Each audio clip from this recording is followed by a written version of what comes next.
Okay, so I'm going to show you how to shape where I think it's the easiest shape to do by hand is Cavatelli. So I want to show you what the dough looks like. So it's been sitting for about 30 minutes. Typically I let it go for 30 minutes, but this dough, even after 15 minutes, you could shape it. I just want to show you how smooth and silky it is. You see that? It is super silky, super smooth. Okay, so what I want you to do is take a small amount. Okay, don't try to work with all this. I also want to show you what it looks like inside, so you can see it's really nice and smooth. So working with a small amount, okay, I'm going to show you. This is actually even too large for most of you if it's the first time, so I would recommend even cutting this in half. And the reason why is it's easier to elongate it, and also so it helps you not to get as I said, a crust, to dry it out. So I'm just going to show you with a small amount, okay, and what I'm doing. So what you want to do is quickly, see what I'm doing? Elongate it like a snake, okay?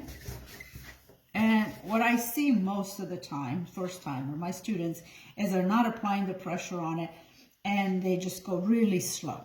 And then by the time they're done, as I said, it ends up with a crust. The other mistake that I see is people using their fingers. So they end up with this a lot of times. And then they ask me, they say, why yours is perfect? You know, why you don't have all these dimple? So it's practice, but watch what I'm doing. I'll even it out, okay?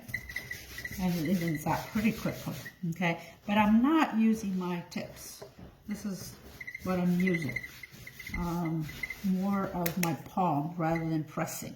So I'm pressing, but I'm also stretching it at the same time. Okay, so let's do what I think is the easiest shape for you to learn.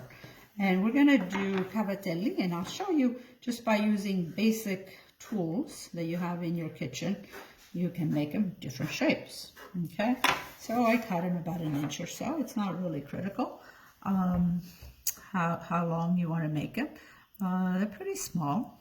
And then using my fingers, okay? And this helps if you don't have nails. If you have long nails, this is not as easy, but I'll show you different ways that you can do it. But I put them right in front of the dough and I press and pull towards me, okay? So see how you get like a little cave, and that's why we call them cavatelli. And the dough is even, okay, on the sides. A lot of times, again, this is another mistake. I see people put their fingers in the middle and they end up with this, which you can see it's not even. It's thinner here, it's thicker here, okay? So it doesn't quite cook evenly, okay? So just use your fingers. And there you go. So this is the simplest one to do, okay, using your hands. Now, you can give it different shapes if you have a gnocchi board, and you can, again, use your fingers and you get the little ridges like that, okay? Same thing. As you can see, the dough is pretty nice and stiff. It's not sticking. And I pulled different things I have in my kitchen. So I'll show you how the same dough, okay, you can get a different pattern. So this is a zester. Oops, sorry. No, I'm going to go this way on the other side, okay, and you get these little ridges like. And if you use this one, a little different. Okay, so there you go. Or I even grabbed, let's see, let's cut a couple more. My meat pounder, okay? And if you go on top of here, you get even a different pattern. Okay, there's that one.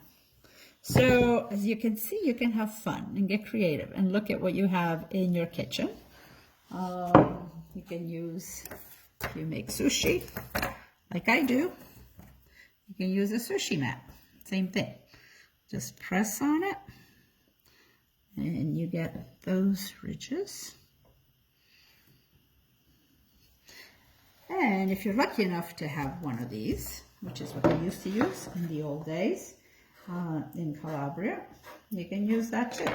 Okay, and you can see, depending on the direction you go, you get a different pattern. If you go in this direction, you get similar to this, but a little wider. If I go in this direction, these are pretty small, I'm making them. Okay, so you get that shape. But as I said, if you don't have any tools at all, just go back to your hands, okay? Just press and pull, okay? Or if you have long nails and you're not able to do this, because what happens if you have the nails go in and you're really not able to use the tips of your fingers to I guess, create that cave. So you can use a knife, okay? I'll show you what I'm talking about, okay? Using a knife, you just go like that, and you pull it, and you can get similar, another cavatelli, okay? Now, since we are on this shape, you can make these longer or smaller, okay? In Calabria, they make them really small by Crotone, and they call them Cavatelli, which are very similar, they're the same actually, as what they do in Sardinia, the Malureddus, okay? So you can see how tiny these are.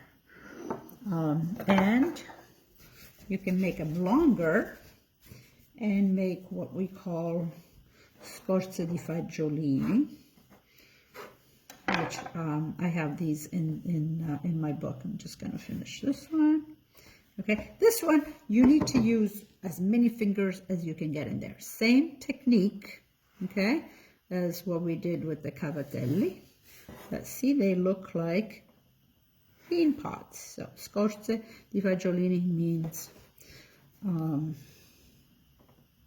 bean pods or empty bean pods, because it looks like a bean, okay?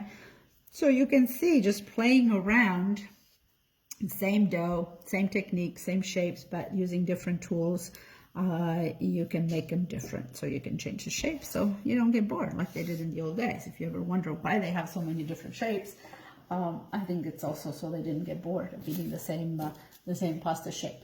So the next tutorial will cover other shapes. Let me know if there are particular shapes you'd like me to show you. But we'll definitely get to the more advanced, the fusilli calabrese, which are shaped with a knitting needle. But we'll do that later, because I think that's the most challenging one for you to master. So I would say play with the dough and play with this shape first, and then we'll get into the other shapes. Okay, bye.